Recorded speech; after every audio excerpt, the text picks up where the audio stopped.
Hello, I'm Paul Single, Managing Director here at City National Rochdale, and welcome to Economic Perspectives. With the year winding down, we thought examining how well the U.S. economy performed this past year would be a good idea. Please keep in mind that this was filmed before the FOMC meeting on December 17th and 18th. The pace of the U.S. economic growth has so far outpaced that of many of the world's major economies. This chart shows that since the end of the recession, domestic growth has been almost 3 times greater than that of other countries or economic zones. This is an example of American exceptionalism, often discussed by analysts. Although this unique term is more than 100 years old and refers to our culture and views of liberty, individualism, meritocracy, and laissez-faire economics, it is now being used to talk about how the U.S. economy is structurally more robust and resilient than many other developed countries in the world. Most notable would be the entrepreneurship and innovation that has led to the creation of new jobs. This is clearly seen in the tech sector. This chart shows the GDP performance of the economy this year and the expectations for the fourth quarter. The dark blue columns are history, actual data. The light blue column is what the Atlanta Fed nowcast expects for the fourth quarter. The actual fourth quarter data will not be released until the end of January. The bright blue line is the yearly change in GDP. But what's noticeable in this chart is the weaker pace of growth in the first quarter. That was due to one-time factors like a massive amount of imports, which took almost a whole percentage point off the headline number. Also, there was some high inflation. You may remember that the inflation spike caused the Fed to delay expected interest rate cuts at the beginning of the year. The following 2 quarters and the expectation for the fourth quarter are rock solid. This has been driven by robust consumer spending. The next group of charts show how major components of GDP have driven growth. They compare the growth of the first 3 quarters of this year with the average of the past 2 years. Here we will show the building blocks of GDP growth.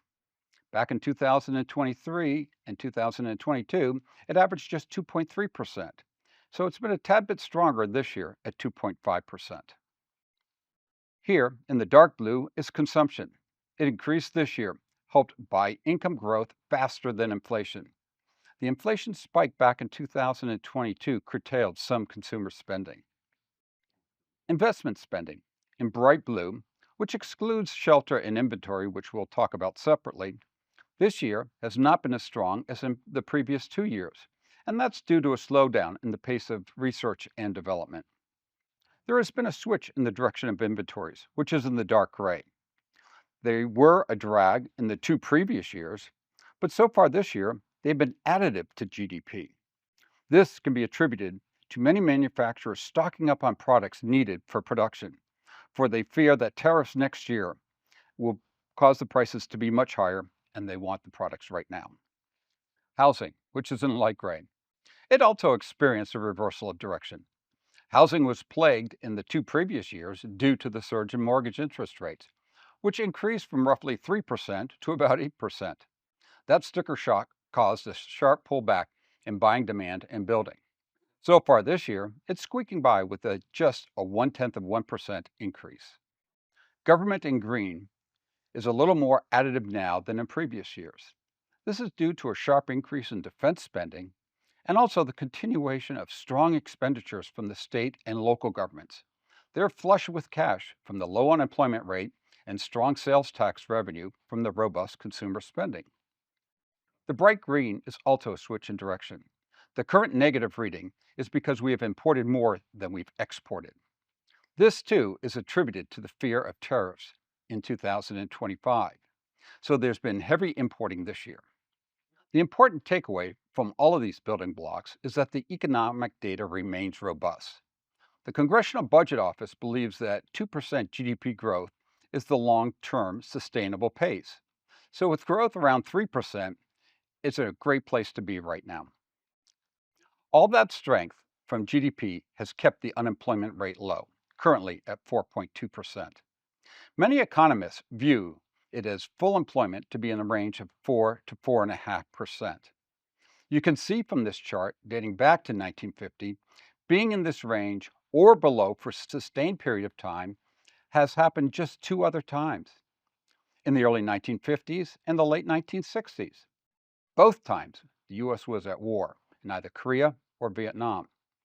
And there was a drought back then, and many young men were not able to be in the market looking for a job. This time, there are some demographic issues with baby boomers retiring, but it's also because of the robust economy that we are experiencing. However, that strength in the labor growth is moderating. The columns in this chart show the monthly change in non-farm payrolls. The dark blue line is a 6-month moving average, which smooths out the data. However, you can see that the 6-month average change is lower now than the pre-pandemic average and is approaching a level associated with the number of people entering the labor force, which means no net growth. We believe this slow pace of hiring was the catalyst for the Fed starting its easing cycle with a bang, that 50 basis point cut in their first move. Inflation has improved since peaking at 9.2% in the summer of 2022. It initially fell quickly, stabilized last winter and spring, fell during the summer, and has bounced up in these past 2 months. The last mile always takes the longest. In economics, as in many parts of life, the trend is your friend, and the trend in inflation is downward. The Fed believes that inflation is on a sustainable path to its target rate of 2%, even though that there will be bumps along that way. This chart, like the earlier GDP with the building blocks, shows how in 2022 and 23, inflation was firing on all cylinders, pushing up the 2-year average to 6.1%. But this year, shelter, which is the way they refer to as housing costs, they're firm, as are service costs in the green, due to the high labor costs. Shelter is the largest component of CPI, making up more than 1/3 of the index. And it's been the primary reason for CPI's slow trend toward 2%. But there are some bright spots on the inflation front in regards to housing. Home ownership and tenant rental costs have decreased. Both had their smallest monthly increase in November in more than 3 years. Now, 1 month does not make a trend, but this chart shows that the movement in pricing for housing is on a downward trend. It's too early to assess the impact of potential policy changes from the new administration. So aside from that, we do not see any significant economic risks for the economy. In fact, with the Fed planning on cutting interest rates and the new administration planning on reducing regulations and possibly cutting taxes, this economy is poised to continue its above-trend pace. I'll be back next month with a more detailed view of the economy. Until then, I wish you a wonderful holiday season to you and your friends and your family.